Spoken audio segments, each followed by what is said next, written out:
ایمان بالیوم الآخر کا مطلب یہ ہے کہ ہم لازمی طور پر لا محالہ اس دن کے یعنی آخری دن قیامت کے دن کے آنے کا یقین رکھیں، اس پر ایمان لائیں، جیسا کہ قرآن میں آتا ہے وَبِالْآخِرَةِ هُمْ يُوقِنُونَ، اور پھر اس کے مطابق اپنے اعمال کو ڈھالیں، کیونکہ عمل ایمان کا حصہ ہے۔ تو صرف یہ مان لینا کافی نہیں کہ ایک دن آنے والا ہے جس دن ہر چیز کا اینڈ ہو جائے گا اور پھر سب کا حساب کتاب ہوگا، بلکہ اس دن کی تیاری کرنا بھی ضروری ہے۔ عقیدہ آخرت پر ایمان اسلامی عقائد کا اہم جز ہے۔ قرآن و حدیث میں اکثر اسے عقیدہ توحید کے ساتھ بیان کیا گیا ہے۔ یہ عقیدہ آخرت ایک جامع اصطلاح ہے اور اس میں اخروی زندگی اور اس کے متعلق کئی امور شامل ہیں۔ سب سے پہلے تو یہ کہ انسان مر جاتا ہے اور اس کی برزخی زندگی شروع ہو جاتی ہے۔ دنیا، برزخ اور آخرت، یہ تین مختلف عالم ہیں۔ برزخ انسانی زندگی کا وہ مرحلہ ہے جو دنیا اور آخرت کے درمیان ہے۔ عالم برزخ دراصل قبر ہی کی زندگی ہے۔ قبر آخرت کی پہلی منزل ہے۔ اگر کوئی اس منزل کے امتحان میں کامیاب ہو گیا تو بقیہ منزلیں بھی کامیابی سے طے کر لے گا، اور اگر کوئی یہاں ناکام رہا تو آگے بھی مسلسل ناکامیاں ہیں۔ اس لیے بدکار، فاسق و فاجر جو مجرم اور ملزم قرار دیا جاتا ہے تو اسے قبر ہی میں صبح شام عذاب سے گزرنا پڑتا ہے، اور یہ عذاب اتنا ہی کافی ہے کہ اسے بار بار یا روزانہ جہنم کی آگ دکھائی جائے۔ اسی کو قرآن مجید اور احادیث نے عذاب قبر سے تعبیر کیا ہے، اور یہ دکھایا جانا اس لیے بڑا اہم ہے کہ آپ نے دیکھا ہوگا کہ بعض اوقات آپ کوئی خراب سا منظر دیکھ لیتے ہیں تو زندگی بھر نہیں بھولتے، اس کا آپ کے دل پر ایک گہرا اثر ہوتا ہے۔ تو بھلے انسان اس اصل جہنم میں نہ بھی پہنچے، لیکن اگر اس کو روز یہ بتایا جائے صبح و شام کہ یہ تمہارا ٹھکانہ ہے اور جہنم پوری ہولناکیوں کے ساتھ اس کے سامنے ہو، تو کوئی عذاب نہ بھی ہو تو صرف یہ دکھایا جانا ہی بہت بڑا عذاب ہے۔ اسی کو قرآن مجید اور احادیث نے عذاب قبر سے تعبیر کیا ہے۔ آل فرعون کے بارے میں قرآن مجید کہتا ہے النار یعرضون علیہا غدوا وعشیا، سورۃ المؤمن 46۔ دوزخ کی آگ ہے جس کے سامنے یہ ہر صبح شام لائے جاتے ہیں، جبکہ روز قیامت انہی کے لیے یہ حکم بھی ہوگا وَيَوْمَ تَقُومُ السَّاعَةُ أَدْخِلُوا آلَ فِرْعَوْنَ أَشَدَّ الْعَذَابِ، اور جس دن قیامت قائم ہوگی فرمان ہوگا کہ فرعونیوں کو سخت ترین عذاب میں ڈالو۔ عذاب قبر کے بارے میں ام المؤمنین حضرت عائشہ نے آپ سے دریافت کیا تو آپ نے فرمایا ہاں، عذاب قبر برحق ہے، بخاری کی روایت ہے یہ، یعنی اس پر ایمان لانا ضروری ہے۔ رسول اکرم صلی اللہ علیہ وسلم نہ صرف خود قبر کے عذاب سے پناہ مانگتے بلکہ صحابہ کرام کو بھی اس کی تلقین کرتے۔ ایک اور حدیث میں آپ نے فرمایا جب تم میں کوئی فوت ہوتا ہے تو اس کی قبر میں صبح شام اس پر اس کی جگہ پیش کی جاتی ہے، یعنی اگر وہ جنتی ہے تو جنت، اور اگر جہنمی ہے تو جہنم اس کے سامنے پیش کی جاتی ہے، اور کہا جاتا ہے یہ تیری اصل جگہ ہے جہاں قیامت والے دن اللہ تعالیٰ تجھے بھیجے گا۔ انس بیان کرتے ہیں کہ نبی اکرم صلی اللہ علیہ وسلم نے فرمایا اگر مجھے یہ ڈر نہ ہوتا کہ کہیں تم عذاب قبر کے خوف سے دفن کرنا ہی نہ چھوڑ دو تو میں ضرور دعا کرتا کہ اللہ تعالیٰ تمہیں عذاب قبر سنا دے، دکھانا تو دور کی بات سنا دے۔ ان روایات سے پتہ چلتا ہے کہ ہر مرنے والا اپنے اپنے اعمال کے مطابق نعمت یا عذاب سے گزرے گا، خواہ وہ مر کر قبر میں جائے یا کسی جانور درندے کی خوراک بن جائے یا جل کر خاک ہو جائے یا پانی میں ڈوب کے غرق ہو جائے، اللہ ہر طرح کا عذاب دینے پر قادر ہے۔ خواب میں اگر کوئی المناک منظر دیکھ لے تو کیا وہ سخت اذیت محسوس نہیں کرتا؟ مگر دیکھنے والا یہی سمجھتا ہے کہ یہ تو سویا ہوا ہے، اسے کیا علم کہ یہ خوابیدہ شخص کتنی تکلیف سے دوچار ہے۔ اسی طرح قبر میں مردے کو بٹھانا، منکر نکیر کا اس سے سوال کرنا، پسلیوں کا آپس میں مل جانا وغیرہ سب پر ایمان لانا ضروری ہے۔ براء ابن عازب بیان کرتے ہیں کہ نبی اکرم صلی اللہ علیہ وسلم نے فرمایا یہ آیت یثبت اللہ الذین آمنوا عذاب قبر کے بارے میں نازل ہوئی۔ میت سے پوچھا جاتا ہے تیرا رب کون ہے؟ وہ کہتا ہے اللہ میرا رب ہے اور محمد صلی اللہ علیہ وسلم میرے نبی ہیں۔ اللہ تعالیٰ کے اس ارشاد سے یہی مراد ہے کہ اللہ قول ثابت کے ذریعے صاحب ایمان کو دنیا کی زندگی اور آخرت میں ثابت رکھتا ہے۔ مسلم کتاب الجنہ۔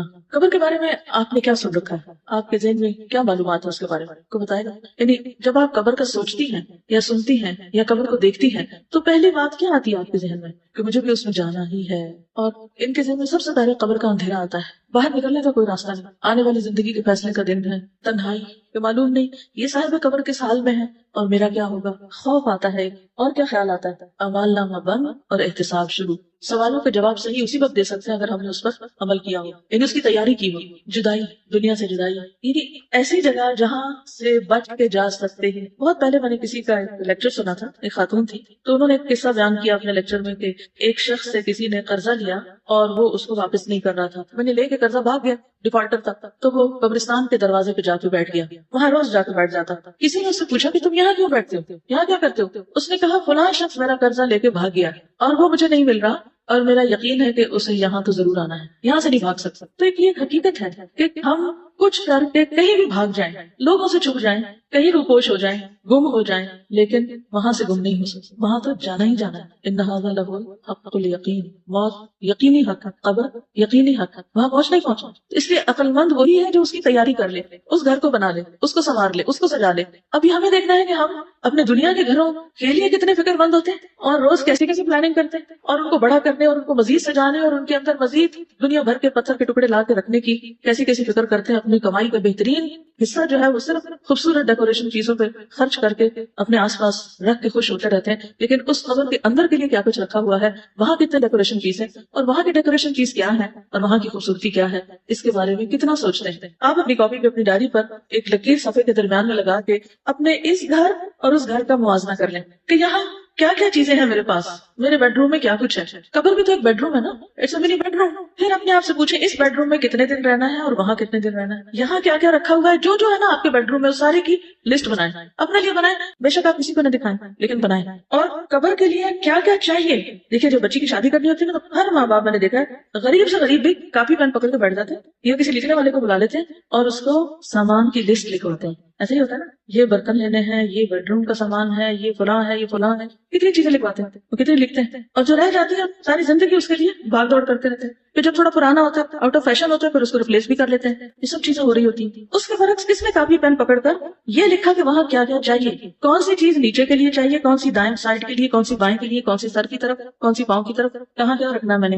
یہاں تو ٹیلی ویژن کی لیٹسٹ اسکرین کے لیے ہم بھاگ رہے ہوتے ہیں، جو نئی چیز آتی ہے پچھلی دیکھ کے ادھر ادھر اور خرید لیتے ہیں تاکہ لیٹسٹ موویز اور ہر چیز کے نظارے خوبصورت سے خوبصورت مائنیوٹ ڈیٹیلز تک میں کر سکیں بہترین کلرز کے ساتھ۔ اور وہاں بھی ایک اسکرین نے چلنا ہے جس پہ یا جنت چلے گی یا جہنم چلے گی، اس پہ کیا کریں گے، وہ کیسی اسکرین ہوگی اور اس کے پیچھے کون سا کنٹرول روم ہوگا، وہ کون دکھائے گا، اور اس کا دکھایا جانا بھی برحق ہے۔ اصل بات یہ ہے کہ ہم خود کو دھوکہ دیتے ہیں، ہم مانتے ہیں مگر کوئی نہیں مانتے، ہم کہتے ہیں ہم تیاری کریں لیکن کوئی نہیں کر رہے۔ جتنا مال اس دنیا کے لیے خرچ کرتے ہیں اس کا کتنا حصہ آخرت کی اس کوٹڑی کے لیے بھی خرچ کر رہے ہیں۔ یہاں بجلی نہ ہو تو کس قدر گھبراہٹ اور آلٹرنیٹ طریقے سوچتے ہیں، ایک نہ چلے تو دوسرا، دوسرا نہ ہو تو تیسرا، لیکن وہاں ٹھنڈک کس چیز سے ہوگی، ہوا کہاں سے آئے گی، اس کے لیے کیا کرنا ہوگا وہ نہیں سوچتے۔ یہاں بجلی نہیں تو کینڈلز، وہاں اگر اندھیرا ہو گیا تو کون سی کینڈلز۔ ان ساری چیزوں کو کمپیئر کر کے دیکھیں، جب آپ اپنے بیڈ روم میں اپنی چیزیں لکھنے لگیں گے نا تو آپ کو اس کے ہر چیز کے پیرالل سوچیں کہ وہاں کیا ہوگا میرے پاس، کیونکہ ہمارا اصل امتحان ہمارے گھروں میں ہوتا ہے، جب ہم اپنے بچوں میں ہوتے ہیں، جب ہم اپنے گھر والوں کے بیچ میں ہوتے ہیں، وہاں کتنا اپنے رب کو یاد کرتے ہیں، اپنے بستر پر کتنا اپنے رب کو یاد کرتے ہیں، پھر صبح کس وقت اٹھتے ہیں، فجر کی نماز کا کیا عالم ہے، کہیں وہ تو نہیں قضا ہو جاتی اس بہانے سے کہ گرمیوں کی راتیں چھوٹی ہیں۔ اور روز رات کو لیٹ کر ضرور سوچا کریں کہ پتہ نہیں اور کتنے دن اس بیڈ پر ہوں اور کس دن ادھر منتقل کر دی جاؤں گی، جیسے وارڈز میں شفٹ کر دیتے ہیں نا، آپ اب ادھر چلے جائیں ادھر لے جائیں، کیونکہ وہ ایک یقینی حق ہے اور اس پر ایمان ضروری ہے اور اس کی تیاری ضروری ہے۔ اصل بات ہے کہ تیاری ضروری ہے، ماننے کی سچائی تو تبھی پتہ چلے گی جب کچھ تیاری کریں گے، اور اگر تیاری نہیں کر رہے تو اس کا مطلب ہے کہ وہ ماننا بھی بس زبانی کلامی ماننا، حقیقت میں نہیں ماننا۔ ہمیں گاڑی چاہیے ہوتی ہے نا، روز گاڑی میں بیٹھنا ہوتا ہے، تو جب گاڑی کا دروازہ کھولتے ہیں اور آج کل گرمی ہے، دھوپ ہے اور اس میں اسمیل آنے لگتی ہے، اگر کوئی بھی چیز بیچ میں رہ جائے، صفائی نہ ہو، اور حالانکہ تھوڑی دیر بیٹھنا ہوتا ہے، آدھا گھنٹہ گھنٹہ، لیکن اس کے لیے کس قدر کنسرن ہوتے ہیں کہ اس کو صاف ہونا چاہیے، اگر سیٹیں خراب ہوگی تو سیٹیں چینج ہونی چاہیے، کمفرٹیبل نہیں رہی اسپرے ہونا چاہیے، کتنی کتنی تیاریاں کرتے ہیں۔ لیکن قبر جس میں اس وقت تک رہنا جب تک اللہ تعالیٰ دوبارہ نہ اٹھا دے، اس کے لیے کب سوچتے ہیں۔ نبی صلی اللہ علیہ وسلم نے فرمایا قبر آخرت کی پہلی منزل ہے، اگر وہاں نجات مل گئی تو بعد کے سارے مراحل آسان ہو جائیں گے، اور اگر وہاں نجات نہ ملی تو بعد کے سارے مرحلے دشوار ہیں۔ اور آپ نے یہ بھی فرمایا اللہ کی قسم میں نے جتنے بھی مناظر دیکھے ہیں قبر کا منظر ان سب سے ہولناک ہے۔ پہلی بات تو یہ کہ جب مردے کو دفن کیا جاتا ہے تو اس کا جسم جب ڈیکمپوز ہونا شروع ہوتا ہے تو آپ کو پتہ ہے کہ اس کی اسمیل کیسی ہوتی ہے۔ کبھی کوئی مرے ہوئے چوہے کی یا مرے ہوئے مردار کی کوئی اسمیل دور پار کہیں سڑک سے گزرتے ہوئے گاڑیوں کے اندر بند شیشوں میں بھی آپ کو آ جائے تو کیسی کیفیت ہو جاتی ہے۔ یہ جسموں کا حال ہونے والا ہے۔ ان جسموں کے لیے دنیا میں کیا کچھ کرتے پھر رہے ہیں، کتنے فکر مند ہیں، اور وہاں کیا حال ہونے والا ہے جبکہ کوئی عزیز ترین پیارا بھی پلٹ کے نہ دیکھے گا۔ ابو لہب کے ساتھ کیا ہوا، اس کے اپنے بچوں نے اس کے ساتھ کیا کیا، کس طرح صرف لکڑیوں کے ساتھ دور سے گڑھا کھدوا کے حبشیوں سے اس کو دھکیل دیا، اس نہ غسل نہ کفن نہ کچھ بھی نہیں، اور اس کے ساتھیوں کو قلیب کے کنویں میں پھینک دیا گیا۔ السلام علیکم۔ ایک ڈاکیومنٹری میں دیکھ رہی تھی نیٹ جیو پہ کس طرح سے ہیومن ڈیکے ہوتا ہے، تو وہ بتا رہے تھے کہ جو سارا بلڈ ہوتا ہے وہ آپ کے جو ہالو اسپیسز ہوتے ہیں وہاں پہ جمع ہو جاتا ہے، آپ کے منہ کے اندر، آپ کے پیٹ کے اندر، اور پھر آہستہ آہستہ وہاں پہ گیسز جمع ہوتی ہیں تو وہ پھٹنا شروع ہو جاتی ہیں۔ جو قبر سے آوازیں کہتے ہیں نا آتی ہیں، وہ اصل میں یہی ہوتی ہیں جب آپ کے اسٹمک کے اندر گیسز پھٹتی ہیں، آپ کے لنگس کی گیسز پھٹتی ہیں، اور بہت اس طرح سے آپ کی اسکن ڈیکے ہونا شروع ہو جاتی ہے۔ تو یہ اللہ کے رسول صلی اللہ علیہ وسلم قسم کھا کے فرما رہے ہیں کہ اللہ کی قسم میں نے جتنے مناظر دیکھے قبر کا منظر ان سب سے زیادہ ہولناک ہے۔ پھر یہ کہ ہر ایک کی قبر ایک بار بھیجی جائے گی۔ مسند احمد کی روایت ہے، نبی صلی اللہ علیہ وسلم نے فرمایا قبر کو ایک مرتبہ بھیجا جاتا ہے، اگر کوئی شخص اس عمل سے بچ سکتا تو وہ سعد بن معاذ ہوتے۔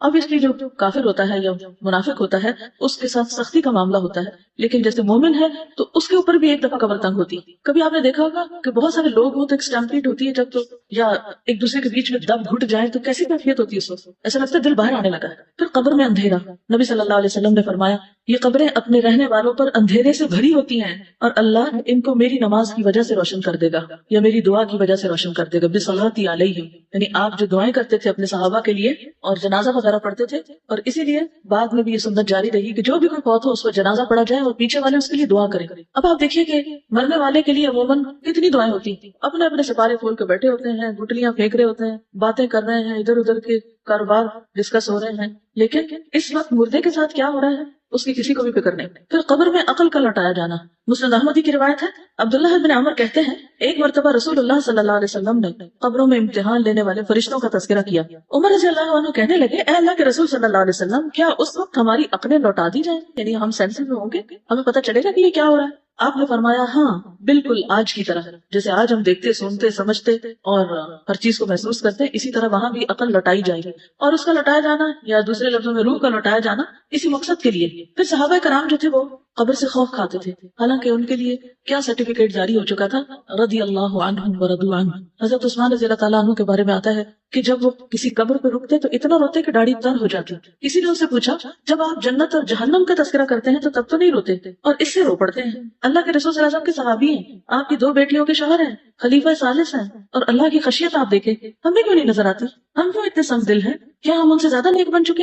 انہوں نے کہا رسول اللہ صلی اللہ علیہ وسلم نے فرمایا قبر آخرت کی پہلی منزل ہے، اگر وہاں سے نجات مل گئی تو بعد کے سارے مرحلے آسان ہو جائیں گے۔ عمر بن العاص کہتے ہیں جب میرا انتقال ہو جائے تو میرے جنازے کے ساتھ نہ کوئی رونے والی ہو نہ آگ ہو۔ یہ دور جاہلیت کا طریقہ تھا کہ جنازے پہ یہ 2 چیزیں ساتھ لے کے جاتے تھے، رونے والی عورتیں جو بین کرتی جاتی تھیں اور آگ بھی لے کے جاتے۔ جب تم مجھے دفن کر دو تو مجھ پر مٹی ڈال دینا، اس کے بعد میری قبر کے ارد گرد اتنی دیر ٹھہرنا جتنی دیر میں اونٹ ذبح کر کے اس کا گوشت تقسیم کیا جاتا ہے، تاکہ تمہارے قرب سے مجھے انس حاصل ہو اور میں دیکھ لوں کہ میں اپنے رب کے فرشتوں کو کیا جواب دیتا ہوں۔ یہ دراصل ان کی فکر کو ظاہر کرتا ہے کہ انہیں کتنی فکر تھی، حالانکہ باہر والے اندر والے کے لیے کچھ نہیں کر سکتے سوائے دعا کے، لیکن انہیں اتنا یقین تھا کہ حساب بھی ہوگا اور جواب بھی دینا ہوگا۔ تو مومن جو ہے اس کے لیے قبر کی زندگی حساب کتاب کے بعد جب وہ 3 سوالوں کے جواب ٹھیک دے دیتا ہے تو پھر اچھی ہو جاتی ہے۔ قرآن مجید میں بھی آتا ہے فَأَمَّا إِن كَانَ مِنَ الْمُقَرَّبِينَ فَرَوْحٌ وَرَيْحَانٌ وَجَنَّةُ نَعِيمٍ وَأَمَّا إِن كَانَ مِنْ أَصْحَابِ الْيَمِينِ فَسَلَامٌ لَكَ مِنْ أَصْحَابِ الْيَمِينِ۔ اگر وہ مرنے والا مقربین میں سے ہو، اعلیٰ درجات والوں میں سے، تو اس کے لیے راحت، عمدہ رزق اور نعمتوں والی جنت ہوگی، اور اگر وہ دائیں ہاتھ والوں میں سے ہوگا یعنی عام نیک مسلمان صالحین میں سے، تو اے دائیں ہاتھ والے لوگوں میں شامل ہونے والے یعنی اصحاب الیمین، تجھ پر سلامتی ہو، اس کو سلامتی بھیجی جائے گی۔ لیکن obviously جو VIP ٹریٹمنٹ پہلے درجے والوں کے ساتھ ہوگا وہ دوسروں کے ساتھ نہیں۔ دنیا میں آپ دیکھیے کہ ہم ہر موقع پہ کیا چاہتے ہیں کہ ہمارا اچھی طرح استقبال ہو، ہمیں اچھی طرح پوچھا جائے، ہمارے ساتھ بہترین معاملہ کیا جائے۔ پچھلے دنوں VIP کلچر کی بات کر رہے تھے نا، تو بات یہ ہے کہ دنیا کے لیے تو ہم بہت فکر مند ہوتے ہیں اور بہت مائنڈ بھی کرتے ہیں اگر ہمارا کوئی اس طرح استقبال نہ کرے، لیکن ہم میں سے کتنوں کو فکر ہوئی کہ جنت میں استقبال کیسے ہوگا۔ پھر سورۃ النحل میں آتا ہے 32 الذین تتوفاہم الملائکۃ طیبین یقولون سلام علیکم سلام علیکم ادخلوا الجنۃ بما کنتم تعملون۔ وہ پرہیزگار جو پاک سیرت ہوتے ہیں، فرشتے ان کی روح قبض کرنے آتے ہیں تو کہتے ہیں تم پر سلام ہو، جو اچھے عمل تم کرتے رہے اس کے صلے میں جنت میں داخل ہو جاؤ۔ تو گویا قبر ان کے لیے کیا بن جاتی ہے؟ جنت کے باغوں میں سے ایک باغ، جنت کا ٹکڑا۔ نبی صلی اللہ علیہ وسلم نے فرمایا بندہ مومن جب دنیا سے رخصتی اور آخرت کے سفر پر جانے کے قریب ہوتا ہے، یعنی اب اس کے آخری دن ہوتے ہیں، آخری وقت ہوتا ہے، تو اس کی طرف آسمان سے روشن چہرے والے فرشتے آتے ہیں، گویا ان کے چہرے سورج کی طرح ہیں، ان کے پاس جنت کا کفن اور جنت کی حنوط ہوتی ہے یعنی خوشبو، تاحد نگاہ وہ بیٹھ جاتے ہیں، ہر طرف پھیل جاتے ہیں۔ پھر ملک الموت اس کے سرہانے پہ آ کے بیٹھ جاتے ہیں اور وہ کہتے ہیں اے نفس مطمئنہ، اللہ کی مغفرت اور خوشنودی کی طرف چلو۔ چنانچہ اس کی روح اس طرح بہہ کر نکل جاتی ہے جیسے مشکیزے کے منہ سے پانی کا قطرہ بہ جاتا ہے۔ ملک الموت اسے پکڑ لیتے ہیں، جیسے بچہ ڈیلیور ہوتا ہے نا تو فوراً اس کو ڈاکٹر ہاتھ پہ لے لیتے ہیں، تو اسی طرح موت کے وقت بھی جان جب پوری نکلتی ہے تو ایسے جیسے ایک بیبی ڈیلیور ہو کے باہر آ گیا، روح باہر آ جاتی ہے۔ اور اس کو لینے کے لیے ملک الموت آگے ہاتھ بڑھاتے ہیں اور پھر فوراً آگے فرشتوں کو دے دیتے ہیں جس قسم کا وہ شخص ہوتا ہے. اور دوسرے فرشتے پلک جھپکنے کی مقدار بھی اس کی روح کو ملک الموت کے ہاتھ میں نہیں رہنے دیتے, فوراً اس سے آگے لے لیتے ہیں, بلکہ اسے لے کر اسے کفن میں لپیٹ کر اس پر لائی ہوئی حنوط مل دیتے ہیں, اور اس کے جسم سے ایسی خوشبو آتی ہے جیسے مسک کا ایک خوشگوار جھونکا جو زمین پر محسوس ہو سکے. پھر فرشتے اس روح کو لے کر اوپر چڑھ جاتے ہیں. مجھے بالکل ہسپتال کا منظر نظر آ رہا ہے جب کبھی شاید آپ کو موقع ملا ہو کسی ڈلیوری کو دیکھنے کا, جیسے جوئی بیبی باہر آتا ہے تو فٹافٹ اس کو آگے دے دیا جاتا ہے نرسز کو, پھر اس کے بعد اس کو لپیٹ دیا جاتا ہے اور فوراً اس کی ٹیک کیئر کی جاتی ہے کہ اب آگے اس کے ساتھ کیا کرنا ہے, اگر اس کو سانس نہ آ رہا ہو یا جو بھی حسب ضرورت اس کو نیکسٹ لیول کی مدد دی جا رہی ہوگی. تو یہ دنیا میں آمد کا وقت ہوتا ہے اور اسی قسم کا اس کی رخصتی کا وقت ہوتا ہے جب روح واپس جا رہی ہوتی ہے. مومن کی روح جب نکلنے والی ہوتی ہے تو اللہ سے ملاقات کو پسند کرتا ہے. نبی صلی اللہ علیہ وسلم نے فرمایا مومن کو جب موت آتی ہے تو اسے اللہ کی خوشنودی اور اس کے ہاں اس کی عزت کی خوشخبری دی جاتی ہے. اس وقت مومن کو کوئی چیز اس سے زیادہ عزیز نہیں ہوتی جو اس کے آگے ہوتی ہے, اس لیے وہ اللہ سے ملاقات کا خواہش مند ہو جاتا ہے اور اللہ بھی اس کی ملاقات کو پسند کرتا ہے. اس کے برعکس جو منافق یا کافر ہوتا ہے اس کو جو پتہ چلتا ہے کہ بھیانک فرشتے اس کی خبر لینے آئے ہیں, بھیانک شکلوں والے, تو پھر اس کی روح بھاگتی ہے, نکلنا نہیں چاہتا, ریزسٹ کرتی ہے اور وہ اللہ سے ملاقات کو ناپسند کرتا ہے. کیوں؟ کیونکہ اب وہ ظاہر ہے کہ ایک مجرم کی حیثیت سے وہ جا کے کھڑا ہوگا تو کیسے وہ دکھائے, جیسے کوئی مجرم رنگے ہاتھوں پکڑ لیا جائے تو وہ کیا چاہتا ہے, اس کو آگے لے جایا جائے, نہیں, وہ بھاگنے کی کوشش کرتا ہے, ریزسٹ کرتا ہے, بچنے کی, چھپنے کی, ادھر ادھر ہونے کی. یہی کیفیت اس شخص کی ہوتی ہے. پھر آسمان والوں کا نیک روح کو مسلسل مرحبا کہنا. فرشتے مومن کی روح کو آسمان کی طرف چڑھا لے جاتے ہیں. آسمان کا دروازہ کھلتا ہے, پوچھا جاتا ہے یہ کون ہے, کہا جاتا ہے فلاں شخص ہے. وہ کہتے ہیں مرحبا پاک نفس جو پاک بدن میں تھا, پاک نفس پاک بدن میں تزکیہ ہو چکا تھا اس کا اور وہ پاکیزہ بدن میں تھا, صاف ستھرا, کلین. داخل ہو جاؤ اے قابل تعریف اور خوش ہو جاؤ اللہ کی رحمت سے اور خوشبو سے, یعنی خوشبو ہے اس کے لیے اور اس مالک سے جو تجھ پر ناراض نہیں ہے. برابر اسے یہی کہا جاتا ہے یہاں تک کہ روح اس آسمان تک پہنچتی ہے جہاں اللہ عز و جل ہے, یعنی علیین تک اس کو سب سے بلند جگہ تک پہنچا دیا جاتا ہے. ہر آسمان کے فرشتوں کا اگلے آسمان تک روح کو چھوڑنے جانا, یعنی اسٹارٹ کرتے ہیں اس کو پیچھے سے, یعنی صرف چھوڑ نہیں دیتے بلکہ آگے تک پہنچا کے آتے ہیں, اتنے خوش ہوتے ہیں. فرشتے اس روح کو لے کر اوپر چڑھ جاتے ہیں اور فرشتوں کے جس گروہ پر بھی ان کا گزر ہوتا ہے وہ گروہ پوچھتا ہے کہ یہ پاکیزہ روح کون ہے. وہ جواب میں اس کا وہ بہترین نام بتاتے ہیں جس سے دنیا میں لوگ اسے پکارتے تھے, اچھے سے اچھا نام, حتیٰ کہ وہ اسے لے کر آسمان دنیا تک پہنچ جاتے ہیں. کیونکہ ہر شخص کی ایک شہرت ہوتی ہے, ایک نام ہوتا ہے, ایک آئیڈینٹی ہوتی ہے, وہ اس کے لیے دروازے کھلواتے ہیں تو دروازہ کھول دیا جاتا ہے. تو ہر آسمان کے مقرب فرشتے اس کے ساتھ ساتھ چلتے ہیں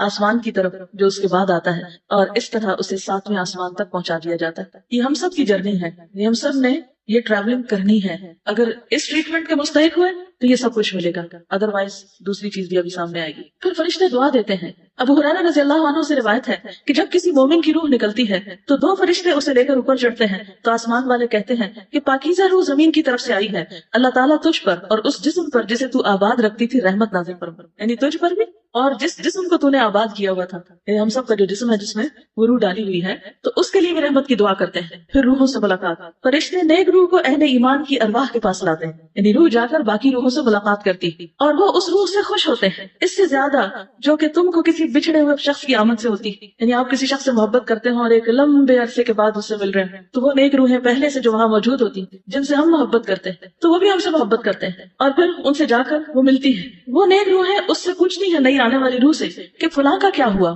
فلاں کا کیا ہوا, فلاں نے کیا کیا, وہ کس حال میں ہے, یعنی پیچھے اپنے رشتہ داروں یا جان پہچان والوں کا حال پوچھتے ہیں. فیقولون دعوہ فإنہ کان فی غم الدنیا. پھر وہ ارواح کہتے ہیں تم ابھی ٹھہر جاؤ, اس کو چھوڑ دو, یہ دنیا کے غم میں مبتلا تھا. یعنی یوں ہی آپ سمجھیں کہ جیسے ایک سفر کر کے, طویل سفر کر کے کوئی آتا ہے تو وہ کچھ پیچھے والوں کی یاد میں ہوتا ہے اور کچھ نئی دنیا اس کے لیے نئی ہوتی ہے, تو وہ اس میں اس کو ایک ایڈجسٹمنٹ ٹائم چاہیے ہوتا ہے. بہت اچھی طرح ویلکم کرتے ہیں اور بعض اوقات آپ نے دیکھا ہوگا نا کہ جب کوئی نیا مہمان آتا ہے یا کوئی خاص مہمان آتا ہے تو ہم آؤٹ آف ایکسائٹمنٹ محبت اس کے گلے لگنے لگتے ہیں اور وہیں کھڑے کھڑے اس سے ڈھیروں سوال شروع کر دیتے ہیں. ہوتا نا کبھی ایسا, یعنی اس کو سانس نہیں لینے دیتے کہ ہم سب پوچھنے لگتے ہیں. تو یہ انسانی کمزوری ہے, یہ انسانی عادت ہے. تو وہاں بھی جب سب سوال شروع ہو جائیں گے تو پھر کچھ کہیں گے کبھی چھوڑ دو, کیونکہ دنیا سے جدائی کا مرحلہ صرف بعد والوں کے لیے نہیں, جانے والے کے لیے بھی ایک مشکل وقت ہوتا ہے. کیونکہ سیپریشن جو ہوتی ہے وہ ایک عجیب چیز ہے, انسان اس سے متاثر ہوئے بغیر نہیں رہتا. کبھی بھی آپ دیکھیں جب آپ ایک جگہ کو چھوڑ کے دوسری جگہ جا رہے ہوتے ہیں, مثلا یہاں آپ پڑھتے ہیں, جب یہاں سے گھر جانے لگتے ہیں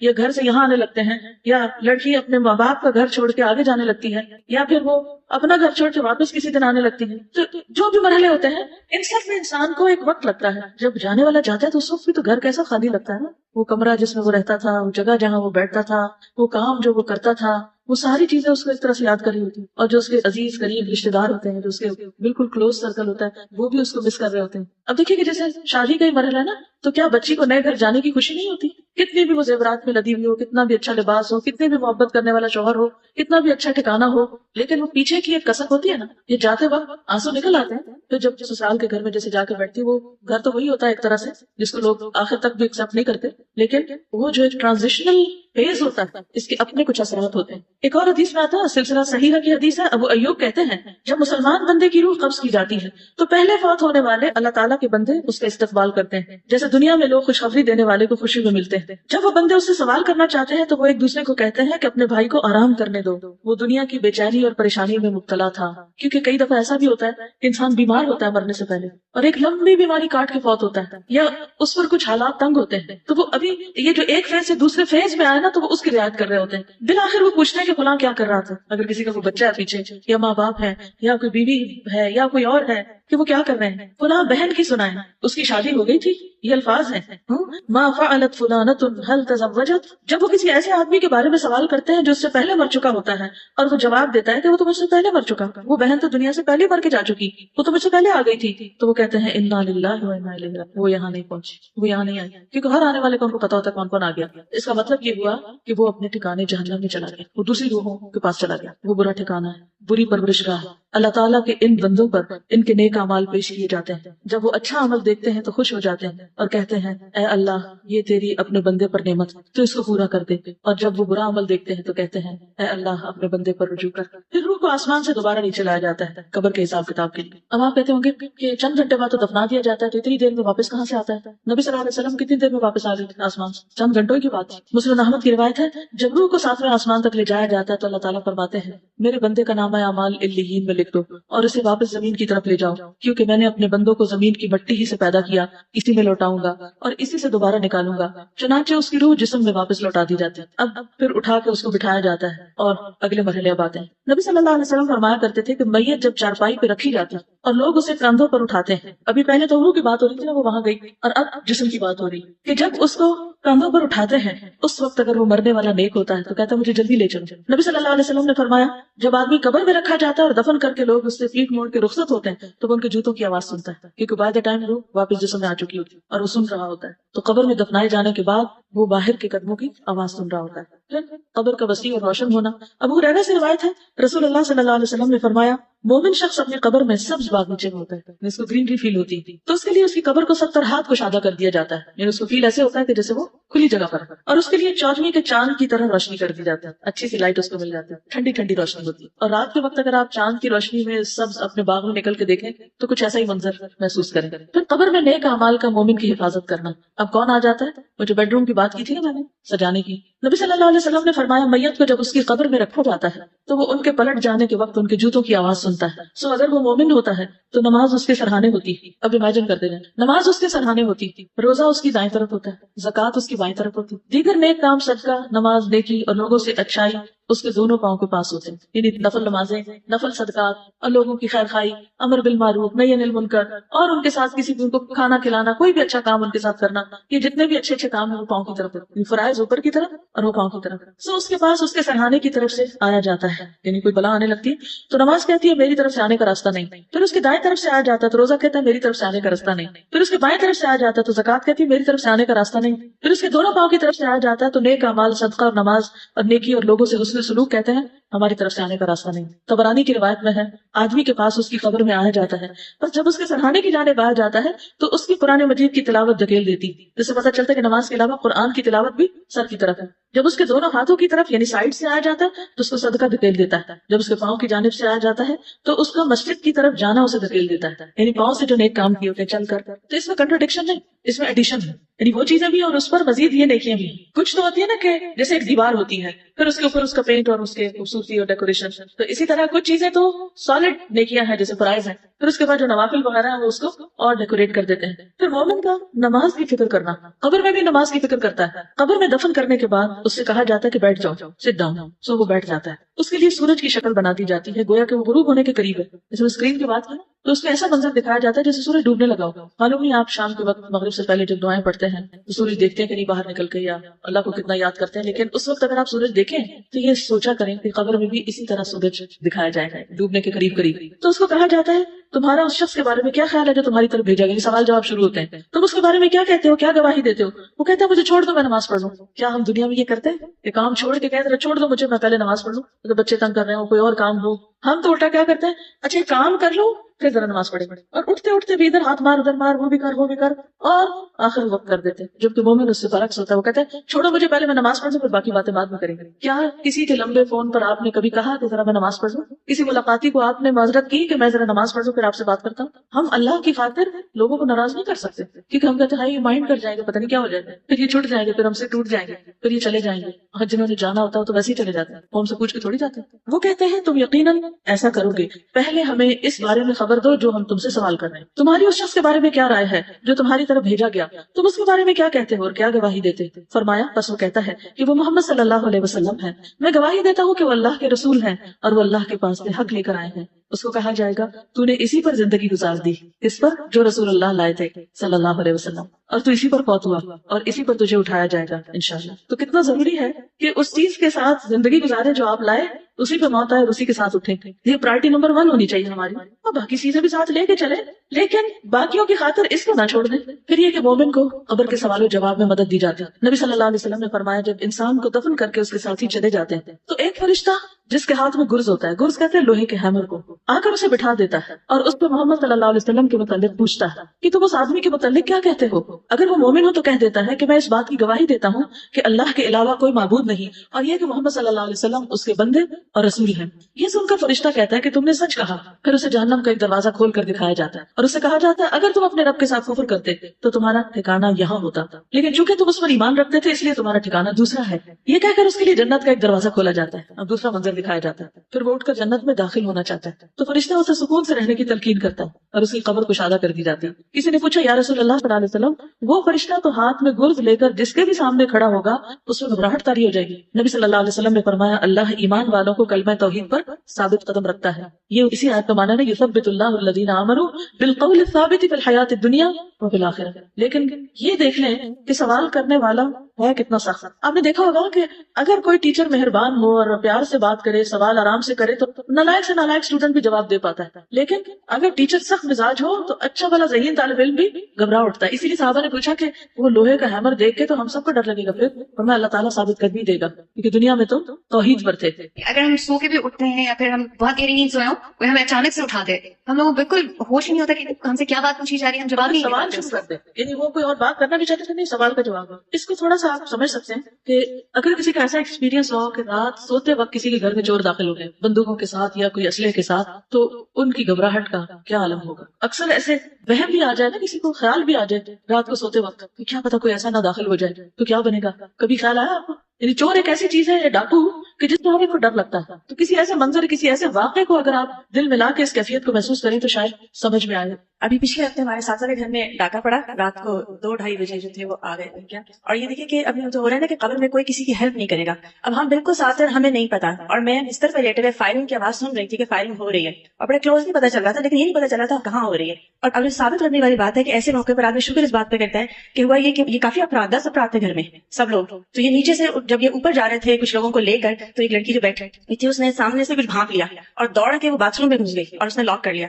اتفاق سے جیسے آج کل ہر لوگ موبائل ہاتھ میں ہوتے ہیں, موبائل ہاتھ میں تھا, اور جو باتھ روم جا کر اس نے 1-5 پر فون کر دیا. اب یہ جو ثابت کرنی ہوتی ہے نا, اس وقت عقل کہاں سے آئی اتنی کہ ایک دم سے اس کو حالات میں موبائل اٹھانا ہے اور بھاگتے ہوئے وہ کرنا ہے. اور یہ بھی اللہ کا کرنا ہوا کہ ان چوروں کو یہ نہیں پتا چلا کہ ایک لڑکی باتھ روم میں, تو وہ نقصان نہیں ہوا جو ہو سکتا تھا. تو اللہ نے یہ ثابت کرنی اس وقت بھی ہوتی ہے, یہ بلیسنگ کے سوا کچھ نہیں ہوتی. دیکھیے دنیا میں تو پھر بھی انسان کسی کو موبائل پہ مدد کے لیے بلا لیتا ہے, ہم سائے ساتھ آ جاتے ہیں, لیکن قبرستان سے کون کس کو موبائل کر سکتا, ساتھ والی قبر سے بھی اٹھ کے کوئی نہیں آ سکتا. جو کچھ اپنے پاس ہوگا بس وہی ہوگا. لیکن ہم کتنے دھوکے میں ہوتے ہیں نا کہ دوسرے لوگوں کی خاطر اپنا دین بیچے چلے جاتے ہیں, کبھی بچوں کی خاطر, کبھی بہن بھائیوں کی خاطر, کبھی دوستوں کی خاطر اپنی آخرت برباد کیے چلے جا رہے ہیں. نبی صلی اللہ علیہ وسلم نے فرمایا اگر مرنے والا نیک آدمی ہو تو فرشتے اسے اس کی قبر میں اس طرح بٹھاتے ہیں کہ اس پر کوئی خوف اور گھبراہٹ نہیں ہوتی. پھر اس سے پوچھا جاتا ہے کہ تم نے کس دین میں وقت گزارا تھا, ما دینوں کو. وہ کہتا ہے اسلام میں. پوچھا جاتا ہے وہ کون آدمی تھا جو تمہارے پاس آیا تھا؟ وہ کہتا ہے اللہ کے رسول محمد صلی اللہ علیہ وسلم, جو کہ اللہ عز و جل کی طرف سے ہمارے پاس واضح نشانیاں لے کر آئے اور ہم نے ان کی تصدیق کی. پھر اللہ کا مومن کے جواب کی تصدیق کرنا اور جنت کا لباس اور خوشبو کا ملنا.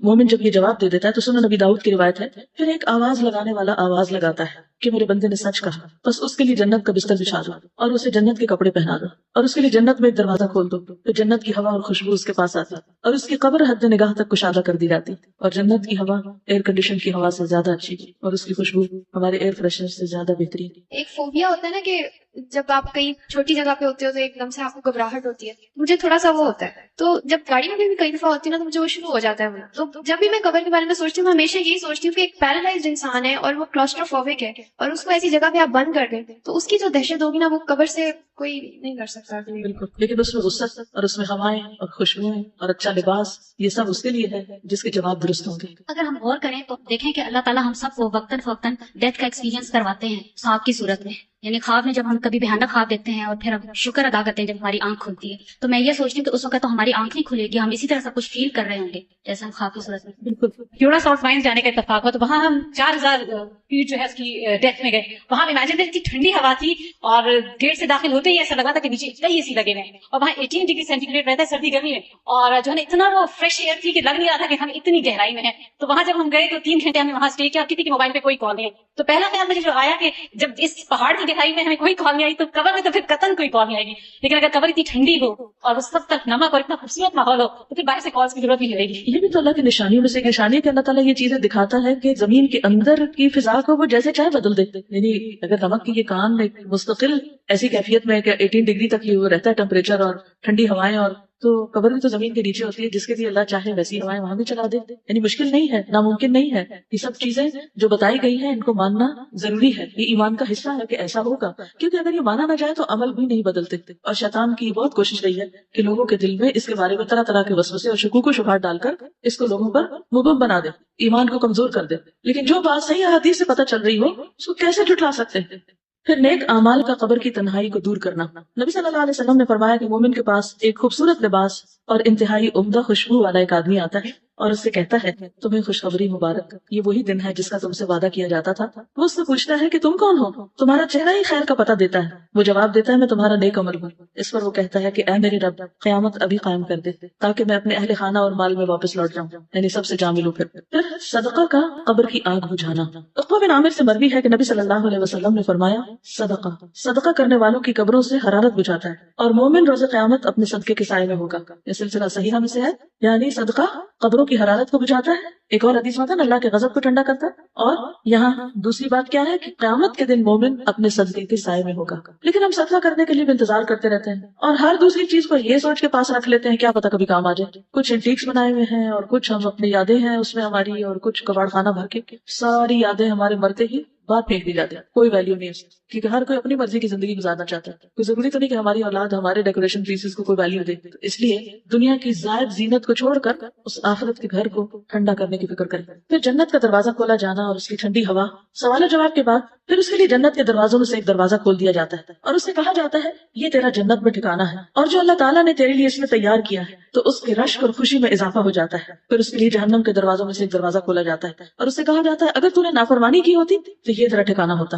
اور جو اللہ نے اس میں تیرے لیے تیار کیا ہوا ہے تو اس کی خوشی اور سرور میں اضافہ ہو جاتا ہے. پھر اس کے لیے اس کی قبر 70 ہاتھ فراخ کر دی جاتی ہے اور اس میں اس کے لیے روشنی کر دی جاتی ہے, اور روشنی کا ذکر بھی آپ نے پڑھا. پھر روح کا سبز پرندوں میں ڈالا جانا, یعنی جو شہداء کی روح ہے خاص طور پر. اس کے بعد جسم کو اسی طرح لوٹا دیا جاتا ہے جیسا کہ وہ اس سے شروع ہوا تھا, اور اس کی روح کو اچھی روح میں کر دیا جاتا ہے, اور وہ ایک پرندہ ہے جو جنت کے درخت سے کھاتا ہے. رسول اللہ صلی اللہ علیہ وسلم نے فرمایا شہداء جنت کے دروازے پر موجود ایک نہر کے کنارے پر سبز رنگ کے خیمے میں رہتے ہیں جہاں صبح شام جنت سے ان کے پاس رزق پہنچتا ہے. ابھی تو یہ فاصلے بہت بڑے لگتے ہیں, جسم یہاں ہے, روح وہاں ہے, رزق یہاں پہنچ رہا ہے, وہاں بھی وہ اڑ رہے ہیں, یہ سب کیا ہے؟ ہمیں یہ باتیں بکری اسکیٹر لگتی ہیں, لیکن اللہ کے لیے کچھ مشکل نہیں کہ ان سب کا ایسا کنیکشن بنا دے کہ جسم اور روح دونوں ہی اس سے مستفید ہو رہے ہیں. پھر صبح شام جنت کا ٹھکانہ دکھایا جاتا ہے, جنت کا گھر سامنے نظارہ کرایا جاتا ہے. ہمارے ملک میں تو ایسا نہیں, لیکن کینیڈا میں ایسا ہوتا ہے کہ جب آپ کو کوئی گھر خریدنا ہوتا ہے آپ پراپرٹی ڈیلر کے پاس جاتے ہیں, ریئل اسٹیٹ کے پاس, تو وہ آپ کو انٹرنیٹ پہ گھروں کے لنک دے دیتے ہیں کہ کس رینج میں آپ کو خریدنا ہے. پھر آپ ان کو پورا اس کے اندر 3D کی شکل میں یا مختلف تصویروں کے ساتھ اس کو پورا اندر سے وزٹ کر لیتے ہیں. پھر اس کے بعد یہ کہ سارے مل بیٹھتے ہیں, پھر دیکھتے ہیں اچھا ونڈوز ایسی ہیں, انٹرنس ایسی ہے, فلور ایسا ہے, چھت ایسا ہے, باہر ایسا ہے, ادھر ایسا ہے, ہر ایک چیز اس میں اس اسکرین اس ونڈو کے تھرو سب دیکھی جا رہی ہوتی ہے, اور وہ دنیا کے کسی بھی حصے میں بیٹھ کر آپ دیکھ سکتے ہیں. یہ اگر انسانوں نے دنیا میں اپنے گھروں کے لیے سسٹم کر رکھا ہے کہ اس گھر کو خریدنے سے پہلے آپ اس میں گھوم پھر کے دیکھ لیں, کیونکہ سائٹ پہ جانا تو مشکل ہوتا ہے, بعض اوقات سبھی مصروف ہے, یا دور دور فاصلے ہوتے ہیں, یا آپ کو ایک سٹی سے دوسری میں موو ہونا ہے اور آپ رینٹ پہ لے رہے ہیں گھر, تو بھی آپ دیکھنا چاہتے ہیں, تو آپ اس اسکرین پہ سب کچھ دیکھ سکتے ہیں کہ آپ کہاں جانے والے ہیں. تو یہاں بھی آپ دیکھیے کہ مرنے کے بعد قبر میں آخری گھر جو ہے جنت کا گھر, اس کی بھی سیر کرائی جاتی ہے, یہ ہے تمہارا گھر. اسی لیے قیامت کے دن جب جنت میں جائیں گے تو آتا نا کہ عرفہا لہم, وہ جنت جس کی اللہ نے ان کو پہلے سے پہچان کرا دی, ان کو پتا ہے کہ وہ ان کا گھر کون سا ہے. رسول اللہ صلی اللہ علیہ وسلم نے فرمایا جب تم میں سے کوئی آدمی مر جاتا ہے تو صبح شام اس کا ٹھکانہ اس پر پیش کیا جاتا ہے. اگر وہ جنت والوں میں سے ہے تو جنت والوں کا مقام, اور اگر دوزخ والوں میں سے ہوتا ہے تو دوزخ والوں کا مقام اسے دکھا دیا جاتا ہے, اور اسے کہا جاتا ہے کہ یہ تیرا ٹھکانہ ہے جب تک کہ اللہ تعالیٰ قیامت کے دن تجھے اٹھا کر اس جگہ نہ پہنچا دے. اب آپ دیکھیے کہ قیامت کے دن اس میں جانا ہے, لیکن پھر بھی قیامت کے دن کا اٹھنا اور حساب کتاب اور پل صراط پار کرنا یہ اپنی جگہ ہے. چاہے پتا بھی ہو کہ آگے جنت ہے, یہ بالکل ایسی جیسے آپ اگر کسی دوسرے ملک میں جا کے رہنا چاہتے ہیں اور یہاں سے آپ نے گھر بار دیکھ لیا, سب کچھ کر لیا, پیمنٹ بھی ہو گئی, آپ کے نام بھی ہو گیا, سب ہو گیا, لیکن اس ملک تک پہنچنے کے لیے آپ کو جہاز پر بھی بیٹھنا ہے, اور اس سے پہلے آپ کو ایئرپورٹ پہ بھی جانا ہے, اور وہاں آپ کی اسکریننگ بھی ہونی ہے, اور وہاں آپ کا سامان تولا بھی جانا ہے, وہاں آپ سے امیگریشن نے کوسچن بھی کرنے ہیں کہ آپ جا کہاں رہے ہیں, اور پھر جہاں اتریں گے وہاں بھی پوچھا جائے گا کہ کہاں آئے ہیں, کیوں آئے. یہ پروسیس اپنی جگہ چلنا ہے, کیونکہ بعض لوگ کہتے ہیں کہ یہ کیسے, قبر میں اگر جنت جہنم دیکھ لی یہی حساب ہو گیا تو پھر یوم الحساب کی کیا ضرورت ہے. تو وہ پروسیس ہے جس کے بغیر کوئی بھی آگے نہیں پہنچ سکتا, چاہے وہ پہلے سے ہی سب دیکھ لے. پھر اپنا ٹھکانہ دے کر مومن اللہ کا شکر کرے گا. مسند احمد میں ہے ہر جنتی کو جہنم میں اس کا ٹھکانہ دکھایا جاتا ہے, اور وہ کہتا ہے کہ اگر اللہ نے مجھے ہدایت نہ دی ہوتی تو میں یہاں ہوتا, اور پھر وہ اس پر شکر کرتا ہے. یعنی جنت کا گھر دیکھ کر پھر جہنم میں بھی اس کا مقام دکھا دیا جاتا ہے کہ اگر تم وہاں نہ جاتے تو یہاں آنا تھا تمہیں, تو اس سے شکر کرتا ہے کہ اللہ نے اس سے بچا لیا. تو جنت کا کھانا ایک انصاری صحابی سے مروی ہے, مسند احمد کی روایت ہے کہ ایک مرتبہ ہم لوگ رسول اللہ صلی اللہ علیہ وسلم کے ہمراہ ایک انصاری کے جنازے میں نکلے. میں اس وقت 9 عمر تھا اور اپنے والد کے ساتھ تھا. رسول اللہ صلی اللہ علیہ وسلم قبر کے کنارے بیٹھ گئے اور قبر کھودنے والے کو تلقین کرنے لگے کہ سر کی جانب سے اسے کشادہ کرو اور پاؤں کی جانب سے اسے کشادہ کرو, اس کے لیے جنت میں بہت سے کوشیں ہیں. یعنی شہداء کو تو رزق ملتا ہی, تو کچھ لوگ جو مرتے ہیں وہ شہیدوں کی جیسی موت مرتے ہیں, یا ان کو بھی شہادت کی خوشخبری دی جاتی ہے, تو سکتا ہے ان کے لیے بھی رزق آتا ہوتا. یہ غیب کی بات ہے نا, ہمارا غیب پر ایمان ہے, اللہ کے نبی نے بتایا ایسا ہی ہوگا. ایک روز میں ایک پروگرام دیکھ رہی تھی تو اس میں ایک گور کن اپنے تجربے بتا رہا تھا کہ جب وہ قبر کھودتے ہیں تو کیا ہوتا ہے. تو اس میں بتا رہا تھا کہ کچھ قبریں ہم کھودنے لگتے ہیں اور ہم تھوڑی سی کھودتے ہیں تو وہ جگہ کھلی کھلی ملنے لگتی ہے, یعنی ہم پاؤں کی طرف سے کھولتے ہیں تو کھل جاتی ہے, یعنی جگہ کھلتی جاتی ہے. اور کچھ لوگوں کے لیے ہم کھودتے جاتے قبر کھلی نہیں ہو پاتی, آخر منزل تو اللہ ہی کو پتا ہے. لیکن مجھے بڑی حیرت ہوئی کہ یہ کیا بات کر رہا ہے. تو اس حدیث کے بعد مجھے سمجھ میں آتا ہے کہ نبی صلی اللہ علیہ وسلم جب قبر کھدواتے تھے اس وقت میں انسٹرکشن دیتے تھے کہ کھلی کھلی کھودو, یعنی صرف مردوں کو پھینکنے والی بات نہ ہو. پھر قبر میں سکون. قتادہ کہتے ہیں کہ ہمیں یہ بات بتائی گئی کہ مومن کی قبر میں 70 ہاتھ کشادگی کر دی جاتی ہے, اور قیامت کے دن تک کے لیے اس کی قبر کو خوشحالی سے بھر دیا جاتا ہے. یعنی وَيُمْلَأُ عَلَيْهِ خَضِرًا, سرسبز گرینری ہوتی ہے, واپس جانے کی تمنا کرنا.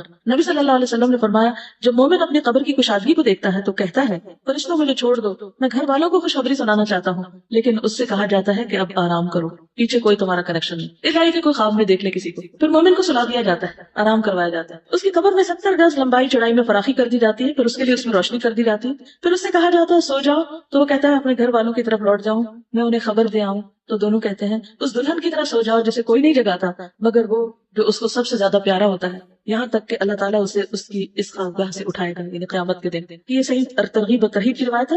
یعنی پھر وہ قبر میں لیٹ جاتا ہے جیسے سو رہا ہو آرام سے, اور وہ سوتے میں جیسے انسان خواب دیکھتا ہے تو وہ سب کچھ نظر آ رہا ہوتا ہے, تو اس کو وہ نظر بھی آ رہے ہوتے ہیں جنت دوزخ, اور وہ نظاروں کو انجوائے کر رہے تھے. وہ ایک اسکرین اس کو دے دی جاتی ہے کہ گھومتے پھرو, اور یعنی آج کی ٹرمز میں سمجھنے کے لیے بات کر دی جاتی ہے. حقیقت اللہ ہی جانتا ہے, یہ مت کہیے کہ کوئی اس کو اس طرح انٹرپریٹ نہ کرے کہ وہاں ٹی وی لگا دیا جاتا ہے. یعنی مانا یہ ہے کہ صرف سمجھنے کے لیے کہ جیسے دنیا میں ہم بعض اوقات بیڈ روم میں آرام سے لیٹے ہوتے ہیں, ٹھنڈا ماحول ہوتا ہے, اور پھر سوچتے ہیں کہ اچھا کچھ دیکھ لیں اور دیکھنا شروع کر دیتے ہیں, اور دیکھ کے انجوائے کر رہے ہیں. تو وہاں بھی جو جنتی ہوگا وہ نظاروں کو دیکھ کے خوش ہو رہا ہوگا, اور ویسے وہ آرام کی نیند سو رہا ہوگا, اور قیامت کے دن اس کو آرام سے اٹھا دیا جائے گا. شہداء کی خصوصی مہمان نوازی ہوگی.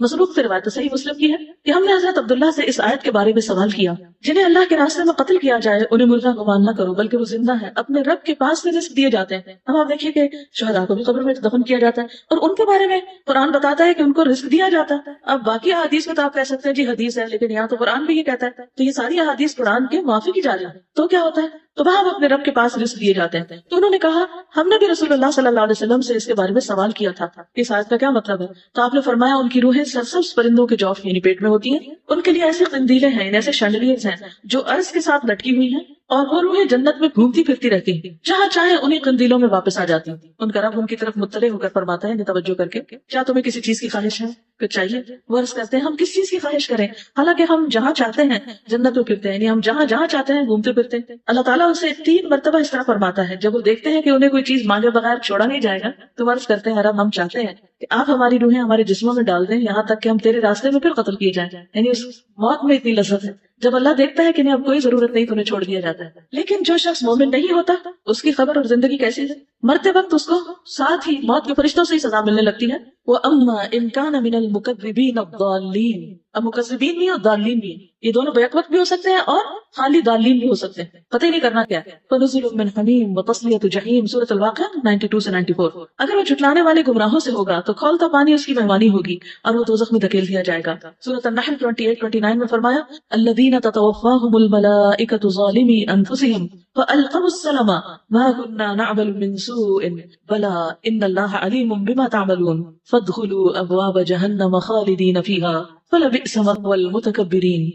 وہ لوگ جو اپنے آپ پر ظلم کر رہے ہوتے ہیں دنیا میں، جب فرشتے ان کی روح قبض کرتے ہیں یہ کرنے کے لیے آتے ہیں تو ہتھیار ڈال دیتے ہیں، ہینڈز اپ، ہم کوئی برے کام تو نہیں کر رہے تھے، جھوٹ بولنا شروع کر دیتے، ہم تو کوئی غلط کام نہیں کر رہے تھے، دنیا میں بھی یہی دھوکا، ہم تو کوئی غلط نہیں کر رہے، ہم تو ٹھیک ہی کر رہے ہیں. تعویلیں دے دے کہ ہم سب اپنے کانشیس یا ضمیر کو سلائے رکھتے ہیں. فرشتے کہیں گے کیوں نہیں کر رہے تھے جو کچھ تم کر رہے تھے، اللہ یقیناً اسے خوب جانتا ہے. اب جہنم کے دروازوں سے اس میں داخل ہو جاؤ، تم ہمیشہ اس میں رہو گے. غرض تکبر کرنے والوں کا ٹھکانہ بہت برا ہے. سورۃ الانفال 50 میں فرمایا وَلَوْ تَرَىٰ إِذْ يَتَوَفَّى الَّذِينَ كَفَرُوا الْمَلَائِكَةُ يَضْرِبُونَ وُجُوهَهُمْ وَأَدْبَارَهُمْ وَذُوقُوا عَذَابَ الْحَرِيقِ. کاش آپ اس حالت کو دیکھتے جب فرشتے ان مقتول کافروں کی روحیں قبض کر رہے تھے تو ان کے چہرے اور ان کی پشتوں پہ ضربے لگاتے تھے اور کہتے تھے اب جلانے والے عذاب کا مزہ چکھو. کبھی کسی نے دیکھا مار پڑتے مردے کو؟ ہمیں تو نظر نہیں آتی. یہ قرآن کہتا ہے کہ جان لیتے وقت بھی ان کو مار پڑ رہی ہوتی. پھر کافر کی موت کا منظر مسند احمد میں آتا ہے. جب کوئی کافر شخص دنیا سے رخصتی اور سفر آخرت پہ جانے کے قریب ہوتا ہے تو اس کے پاس آسمان سے سیاہ چہروں والے فرشتے اتر کر آتے ہیں جن کے پاس ٹاٹ ہوتے ہیں، بوریاں. وہ تحت نگاہ بیٹھ جاتے ہیں. پھر ملک الموت ان کے سرہانے آ کے بیٹھ جاتا ہے اور اس سے کہتے ہیں کہ اے نفس خبیثہ، اللہ کی ناراضگی اور غصے کی طرف چل. یہ سن کر اس کے جسم میں روح دوڑنے لگتی ہے، یعنی ادھر ادھر چھپتی، اور ملک الموت اسے جسم سے اس طرح کھینچتے ہیں جیسے گیلی اون سے سیخ کھینچی جاتی ہے. کباب والی سیخ میں اون اگر اس کے اندر ڈال دی جائے تو نکالنا اس کو مشکل ہوتا ہے، چپک جاتی ہے اور اسے پکڑ لیتے ہیں. فرشتے ایک پلک جھپکنے کی مقدار بھی اسے ان کے ہاتھ میں نہیں چھوڑتے اور اسے ٹاٹ میں لپیٹ لیتے ہیں. اس موقع پر کافر اللہ کی ملاقات کو پسند نہیں کرتا.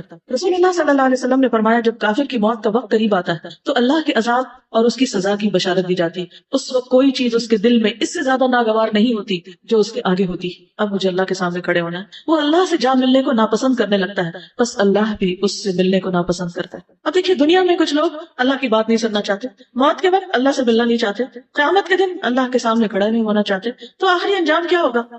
اللہ تعالیٰ اپنا دیدار ان سے کیوں کروائے جب انہیں کوئی شوق اور دلچسپی نہیں تھی، اور یوں وہ ہمیشہ کے لیے حسرتوں میں گم ہو جائے گی. پھر مسلسل عذاب کی خبر دینا. اگر وہ گناہگار آدمی ہو تو فرشتے کہتے ہیں اے خبیث روح جو خبیث جسم سے نکل رہی، نکل، اخرجی، قابل مذمت ہو کر نکل، ذمیمتن وابشری بحمیم وغساق، اور کھولتے پانی اور کانٹے دار کھانے کی خوشخبری قبول کر، وآخر من شکلہ ازواج، اور اس قسم کے دیگر انواع و اقسام کے عذاب کی خبر وہ بھی قبول کر. یہ اس کے سامنے جملے بار بار دہرائے جاتے ہیں یہاں تک کہ اس کی روح نکل جاتی ہے. دیکھیے ایک تو روح نکلنے کی تکلیف اور رگ رگ سے نکلنے کی درد، اور اوپر سے ڈانٹیں، جیسے بچے کو چوٹ لگے اور ادھر اس کی ماں اور ڈانٹنا شروع کرتے تو دکھ پہ دکھ بڑھ جاتا ہے. پھر انتہائی بدبودار ٹھکانہ. نبی صلی اللہ علیہ وسلم نے فرمایا کافر کی روح جب نکلتی، حماد کہتے ہیں کہ آپ نے اس کی بدبو اور فرشتوں کے لعنت کرنے کا ذکر کیا تو آسمان والے کہتے ہیں کہ خبیث روح زمین کی طرف سے آئی ہے.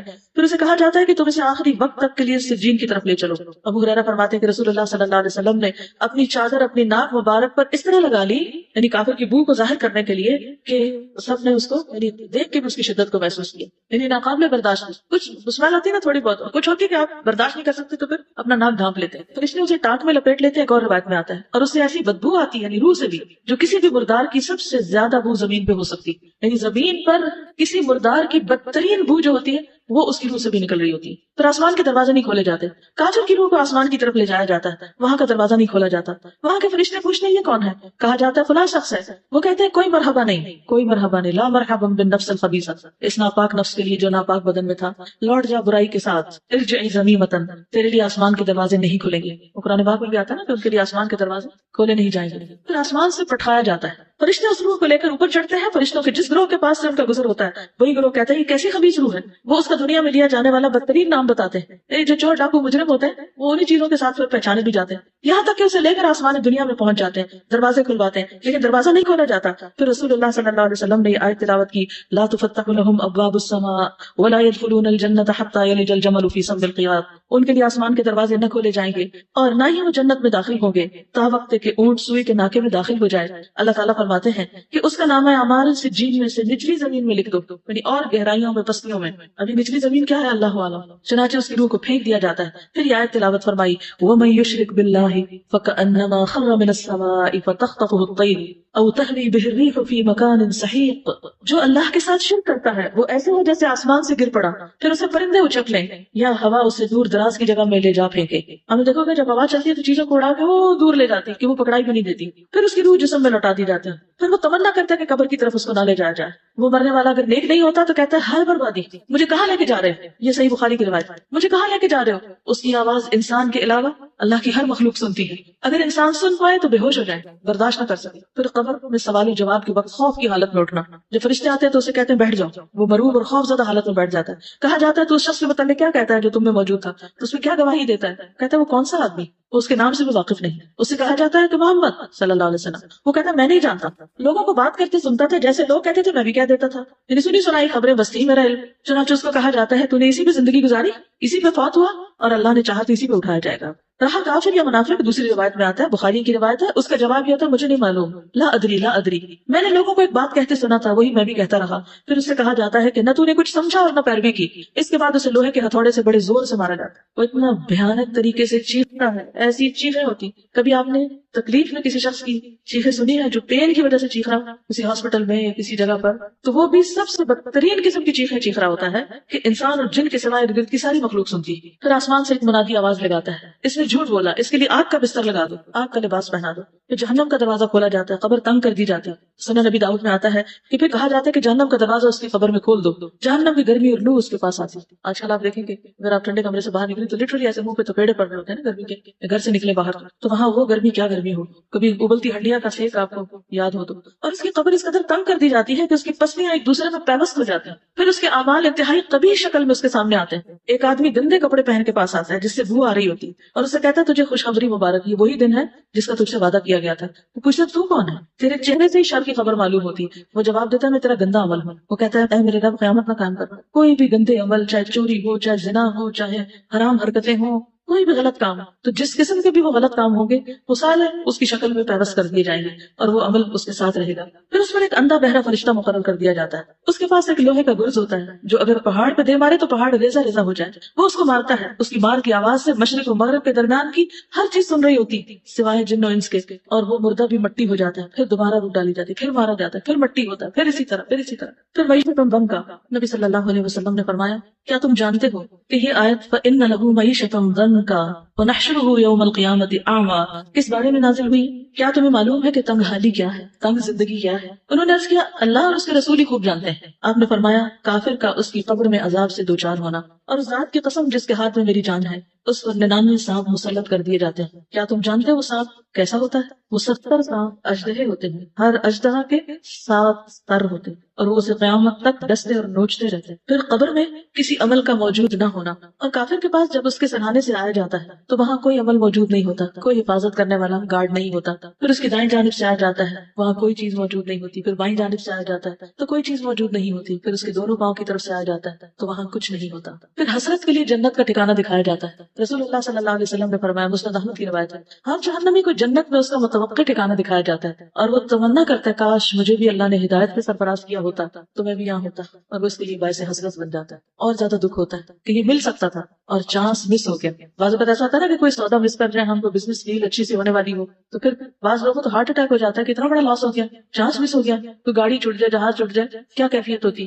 رسول اللہ صلی اللہ علیہ وسلم نے فرمایا ہر جہنمی کو جنت میں اس کا متوقع ٹھکانہ دکھایا جاتا ہے, اور وہ تمنا کرتا ہے کہ کاش مجھے بھی اللہ نے ہدایت سے سرفراز کیا ہوتا, اور وہ اس کے لیے باعث حسرت بن جاتا ہے. قبر میں نیند کی کیفیت, اس کے بعد اس سے کہا جاتا ہے کہ منحوش کی نیند سو جا. ابو حازم کہتے ہیں کہ میں نے ابو ہریرہ سے پوچھا کہ منحوش سے کیا مراد ہے. انہوں نے کہا منحوش سے مراد وہ آدمی ہے جسے کیڑے مکوڑے اور سانپ ڈستے اور نوچتے رہتے ہیں, تو اس کی نیند کیا نیند ہوگی, پھر اس پہ قبر تنگ کر دی جاتی ہے. نبی صلی اللہ علیہ وسلم نے اپنی زندگی میں کچھ قبروں سے عذاب کی آوازیں بھی سنی تھی اور صحابہ کو بتایا بھی تھا کہ جو کچھ میں نے سنایا ہے یہ اس لیے ہے تاکہ ہم اپنے ایمان کو نمبر 1 درست کریں, اس کو یقینی چیز سمجھیں, اور پھر اس کے لیے تیاری بھی کریں, اور ان معلومات کو اپنے بچوں اور اپنے آس پاس کے لوگوں سے شیئر کریں تاکہ وہ بھی اس یقینی جگہ کے لیے تیاری کریں, کیونکہ یہ ایسی جگہ جس میں کوئی شک ہے ہی نہیں کہ وہاں نہیں جانا. کہیں بھی جانے میں پروگرام تبدیل ہو سکتا ہے, وہاں کا پروگرام تو یقینی سیٹ کنفرم ہے, جگہ بھی لکھی ہوئی کہ کہاں جانا ہے. تو نبی صلی اللہ علیہ وسلم نے اپنی زندگی میں بھی عذاب قبر سنا تھا. ابو ایوب سے روایت ہے کہ رسول اللہ صلی اللہ علیہ وسلم سورج غروب ہونے کے بعد باہر نکلے تو آپ نے کچھ آواز سنی. آپ نے فرمایا یہودیوں کو ان کی قبروں میں عذاب ہو رہا ہے. انس نے بیان کیا, ایک اور روایت ہے صحیح بخاری کی, انس بیان کرتے ہیں کہ ایک شخص پہلے عیسائی تھا, پھر وہ اسلام میں داخل ہو گیا. اس نے سورۃ البقرہ اور آل عمران پڑھ لی تھی اور وہ نبی صلی اللہ علیہ وسلم کا کاتب بن گیا, لکھنے والا. پھر وہ شخص مرتد ہو کر عیسائی ہو گیا, کہنے لگا محمد کے لیے جو کچھ میں نے لکھ دیا ہے اس کے سوا اور کچھ بھی معلوم نہیں مجھے. پھر اللہ کے حکم سے اس کی موت واقع ہو گئی. اس کے آدمیوں نے اسے دفن کر دیا. جب صبح ہوئی تو انہوں نے دیکھا کہ اس کی لاش قبر سے نکل کر زمین کے اوپر پڑی. عیسائی نے کہا کہ یہ محمد صلی اللہ علیہ وسلم اور اس کے ساتھیوں کا کام ہے, چونکہ ان کا دین اس نے چھوڑ دیا تھا اس لیے انہوں نے اس کی قبر کھودی اور لاش کو باہر پھینک دیا. چنانچہ انہوں نے دوسری قبر کھودی جو بہت زیادہ گہری تھی, لیکن جب صبح ہوئی تو لاش پھر باہر. اس مرتبہ بھی انہوں نے یہی کہا کہ یہ آپ کے ساتھیوں کا کام ہے, چونکہ ان کا دین اس نے چھوڑا اس لیے اس کی قبر کھود کر انہوں نے لاش باہر پھینک دی. تو انہوں نے پھر ایک بار قبر کھودی اور جتنی گہرائی ان کے بس میں تھی اتنا گہرا کھود کے اسے اندر ڈالا, لیکن صبح ہوئی تو لاش پھر باہر تھی. اب انہیں یقین آیا کہ یہ کسی انسان کا کام نہیں, اور پھر انہوں نے اسے یوں ہی زمین پہ چھوڑ دیا, اس میں کہ کتے بلیاں کھا جاتے ہیں جو بھی کوئی. تو یہ دنیا میں بھی کبھی کبھی اللہ تعالیٰ ایسے منظر دکھا دیتے ہیں کہ جس سے انسان کے یقین میں پھر اضافہ ہو جاتا ہے. قبر بھی ایک بہت اہم مرحلہ ہے.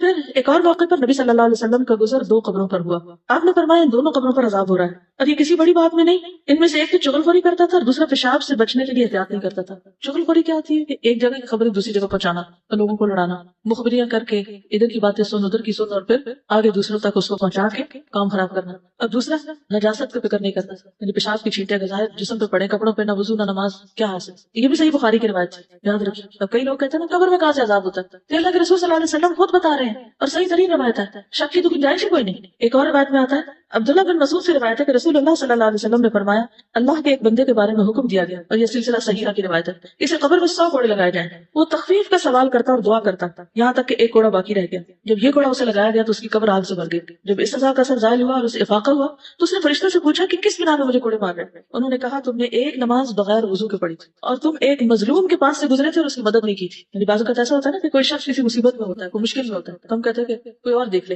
حالانکہ ہم اس وقت اس کی ضرورت پوری کر سکتے ہیں. عذاب قبر سے کچھ لوگ محفوظ بھی رہیں گے اور ان میں سے نمبر 1 شہید ہے. شہید رسول اللہ صلی اللہ علیہ وسلم نے فرمایا اللہ تعالیٰ کے ہاں شہید کے لیے 6 خصلتیں. نمبر 1 اس کے خون کا پہلا قطرہ گرتے ہی اسے معاف کر دیا جاتا ہے. نمبر 2 جنت میں اس کا ٹھکانہ دکھایا جاتا ہے. نمبر 3 اسے ایمان کا حلہ پہنایا جاتا ہے. نمبر 4 اسے حور عین سے نکاح کیا جاتا ہے. نمبر 5 اسے عذاب قبر سے محفوظ کر دیا جاتا ہے. نمبر 6 اسے فضائے اکبر بڑی گھبراہٹ سے محفوظ کر دیا جاتا ہے اور اس کے سر پر وقار کا تاج رکھا جاتا ہے جس کا ایک یاقوت دنیا و مافیا سے بہتر ہوگا. پھر سورۃ الملک پڑھنا. نبی صلی اللہ علیہ وسلم نے فرمایا سورۃ تبارک قبر کے عذاب سے روکنے والی. اگر زبانی یاد کر لیں تو زیادہ ہی اچھا ہے, پڑھتے پڑھتے اگر سو بھی جائیں تو کوئی نہیں, اللہ تعالیٰ قبول کرے گا. پھر پیٹ کے مرض سے فوت ہونے والا, جو شخص پیٹ کے مرض میں مبتلا ہو اسے قبر کا عذاب نہیں ہو, شہادت کی موت ہوتی. نبی صلی اللہ علیہ وسلم نے فرمایا جو شخص اللہ کے راستے میں سرحدوں کی حفاظت کرتے ہوئے فوت ہو جائے اللہ اس کا اجر جاری رکھتا ہے یہاں تک کہ دوبارہ جی اٹھے اور وہ قبر کے عذاب سے محفوظ رہے گا. کتنی بڑی جزا. پھر اسی طرح جو مسلمان جمعہ کے دن یا رات میں فوت ہو جائے اللہ اسے قبر کی آزمائش سے بچا لیتا ہے. لیکن ہم میں سے کس کو پتا کہ کب موت آنا ہے. بہرحال انسان دعا تو کر سکتا ہے اچھے خاتمہ کی. میں یہ سوچ رہی تھی کہ قرآن میں اللہ تعالیٰ نے جو بار بار اللہ پر ایمان کے بعد اسٹریٹ اوے آخرت کی بات کیوں کی ہے, مجھے اس سے یہ ریزن سمجھ میں آ رہا ہے کہ ہمارے لیے سب سے زیادہ امپورٹنٹ اللہ ہے اور پھر وہ آخرت کا وہ ٹھکانا ہے, اور اس کے درمیان میں جتنی بھی اور چیزیں آتی ہیں وہ ایک طرف تو ہمارے لیے ایک ذریعہ ہے، کیونکہ ظاہر ہم انہیں سے وہ ٹھکانہ کمائیں، لیکن اکثر یہ ہوتا ہے کہ بجائے کہ ہمیں وہ اچھے ٹھکانے پہنچائیں، ہم ان میں ڈسٹریکٹ ہو کے اپنے اصل کو بھول جاتے ہیں. تو بہت زیادہ جو مجھے فیل ہو رہا ہے وہ آج کے لیسن کا یہ ہو رہا ہے کہ ہمیں یہ دیکھنا پڑے گا کہ کیا ہم باقی سارے حقوق ادا کرتے ہوئے کہیں اپنے جو ہمارے سب سے بڑے فرائض ہیں اللہ کے لیے جو ہیں وہ ہی نہ ہم پیچھے کر دیں. اور اگر ہم نے مطلب حقوق العباد کے ہی بعض اوقات اس دھوکے میں ہم آ جاتے ہیں، حالانکہ یہ اللہ کی طرف سے ہم پہ فرض کی گئے نا. ہم یہ بھول جاتے ہیں کہ یہ حقوق العباد کوئی لوگوں نے نہیں ہم پہ فرض کی، یہ اللہ نے فرض کیے. اور اگر کوئی بھی شخص یا کوئی بھی چیز ہمارے راستے میں آ رہی ہے تو میرے سوچنا چاہیے. کئی دفعہ میں حالانکہ یہ جملہ پہلے ریپیٹ کر چکی ہوں، لیکن مجھے ایسا ابھی لگ رہا ہے میں بھول گئی تھی کہ کیا یہ چیز قبر میں میرے ساتھ آئے گی. ان سے پوچھ لینا چاہیے کہ آپ آئیں گے میرے ساتھ میری قبر میں، اگر نہیں تو let me prepare for my own قبر. بٹ دین پھر دوسری ایکسٹریم پہ ہم نکل جاتے ہیں تو لوگ وظیفے کر رہے ہوتے ہیں، پاس بچہ رو رہا ہے اس کو اٹھاتے نہیں کہ ہمارا تو وظیفہ خراب ہو جائے گا، ہم نے تو اتنے لاکھ دفعہ یہ والی آیت پڑھنی ہے، وہ ایک چیز آ جاتی ہے. So we have to strike the right balance between the two. اسی لیے نا خیر الہدی ہدی محمد صلی اللہ علیہ وسلم کا بہترین طریقہ نبی صلی اللہ علیہ وسلم کا طریقہ ہے. انہوں نے خاندانی زندگی کو بھی نبھایا، اللہ کے راستے سے جنگیں بھی لڑی اور باقی بھی زندگی کے کام کیے. تو ان سب چیزوں میں بیلنس رکھنا بہت ضروری ہے، اور اس کے لیے جتنا زیادہ آپ اپنے آپ کو آرگنائز کر سکیں، جتنی زیادہ آپ مختلف چیزوں کی پلاننگ کر سکیں، یعنی ہر روز ایک باشعور انسان کی طرح آنکھیں کھول کے جی، حالات کے دھارے پہ خود کو بے بس چھوڑ نہ دیں کہ جیسے لوگ آپ سے چاہیں جو کچھ ہو رہا ہے بس ٹھیک ہے، اب زندگی گزارنی ہے، وقت پورا کرنا ہے، بس یہ وقت کاٹ کے چلے جانا ہے، ہم اتنی اسٹرگل نہیں کر سکتے. اصل میں تو دیکھا یہ جائے گا وہ ان سعیہ سوف یرا کہ کتنی کوشش میں لگے رہتا ہوں. تو ہم سب کو سنجیدگی کی ضرورت ہے، اپنی زندگی اس وقت کی قدر کی ضرورت ہے. جب تک ہم لغویات سے نکلیں گے نہیں، والذین هم عن اللغو معرضون، تو سب تک جنت الفردوس میں پہنچنے کے بس خواب ہی خواب ہے. ولتنظر نفس ما قدمت لغد، ہمیں سے ہر شخص کو سوچنا چاہیے کل کے لیے کیا تیار کر کے رکھا ہے. راستہ دکھایا ہے اور نبی پاک صلی اللہ علیہ وسلم نے اس کے ارد گرد ہمارے لیے فلاور بیڈس بنا دی، بالکل. اور انہوں نے اپنے فٹ پرنٹس اس کے اوپر لکھ دیے کہ آپ اس راستے پہ چلو گے دیکھتے جائیں. تو صحیح راستہ پہنچو. بالکل. یعنی ہمیں کیا مشکل ہے کہ ہم ہر روز اپنے روٹین میں شامل کر لیں ایٹ لیسٹ 2 حدیثوں کا مطالعہ اپنی آنکھوں سے ضرور کرنا. ٹھیک ہے ابھی تو آپ سارے سن لیتے ہیں، آپ کو جمع کی چیزیں مل جاتی ہیں، لیکن خود پڑھنا بھی ضروری ہے. اور ایک چھوٹی سی چیز پڑھ کے اس پہ غور و فکر کر کے اپنے آپ کو ساتھ ساتھ جائزہ لے لیں، کیونکہ ہم بھولنے والی مخلوق ہیں، پھر بھول جاتے ہیں، پھر ریممبرنس ضروری ہے. لیکن جب تک اپنی زندگی کے کچھ آپ اصول، ضابطے، کچھ طریقے، کچھ اپنے ساتھ کمٹمنٹس نہیں کریں گے اور ان کو نبھائیں گے نہیں تو بات نہیں بنے گی. جو آخری صرف حدیث نے سنی تھی، اتنا مجھے ایک چیز اسٹرائک آؤٹ کری تھی کہ بہت ہیومیلیٹنگ قسم کا عذاب ہے، کہ بہت زیادہ امبیرسنگ ہے، کہ جو ایون شاید باہر سے دیکھ رہے ہیں ان سے بھی امبیرسنگ ہو. تو زیادہ جو چیزیں ہم نے کرنی ہوتی ہیں وہ ہم اس دنیا میں اس لیے نہیں کرتے کہ امبیرس، ہم پردہ نہیں کر سکتے کہ پتہ نہیں دوسرے لوگ کیا کہیں گے، ہم نماز کے لیے الگ نہیں ہو سکتے کہ بھی امبیرسنگ ہو. وی ڈونٹ ریئلائز کہ بعد میں کتنا زیادہ اور کتنا گریٹر ایکسٹینٹ پہ وہ امبیرسنگ ہیومیلیٹنگ ہوئے گا. جزاک اللہ. سبحانک اللہم و بحمدک، اشہد ان لا الہ الا انت، استغفرک و اتوب الیک. السلام علیکم و رحمۃ اللہ وبرکاتہ.